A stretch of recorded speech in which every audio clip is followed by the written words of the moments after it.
21 এ আমরা দেখব অ্যারাইভ আর রিচ এই দুটা ভার্বের একটা বেসিক পার্থক্য। কঠিন না, তবে একই অর্থ দিলেও আমরা প্রয়োগের একটা ভিন্নতা আছে। অ্যারাইভ আর রিচ দুটো শব্দকে আমরা একটার পরিবর্তে আরেকটা ব্যবহার করি, তবে একটু কথা আছে এখানে, আমি আপনাদেরকে ডিরেক্টলি নিয়ে যাই। দেখেন এই কথাটা খেয়াল রাখতে পারেন ভাই, খালি দিবে গ্রামার আকারে বটে। আর ইএসিএইচ রিচ এবং অ্যারাইভ দুটো শব্দই ভার্ব। রিচ শব্দটা হলো ট্রানজিটিভ ভার্ব। আমরা জানি ট্রানজিটিভ ভার্ব এমন একটা ভার্ব যেটা একটা অবজেক্ট গ্রহণ করে। তার মানে রিচ শব্দের পর আপনি কি পাবেন? সরাসরি একটা অবজেক্ট পাবেন। অন্যদিকে অ্যারাইভ যে শব্দটা, এটাও ভার্ব, তবে এটা ইনট্রানজিটিভ ভার্ব, মানে হলো এটা কোনো অবজেক্ট গ্রহণ করে না। তাহলে রিচ শব্দটা আর অ্যারাইভ শব্দটা দুটোই ভার্ব। রিচ শব্দটা ট্রানজিটিভ ভার্ব, তারপরে তারপর সরাসরি একটা অবজেক্ট লাগবে, এবং অ্যারাইভ শব্দটা একটা ইনট্রানজিটিভ ভার্ব, তারপর অবজেক্ট লাগবে না।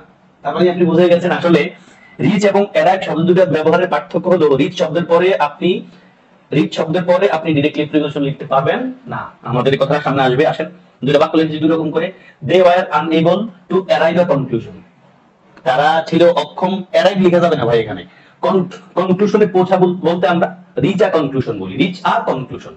Same day I reached late night, এমনটা বলা যাবে না।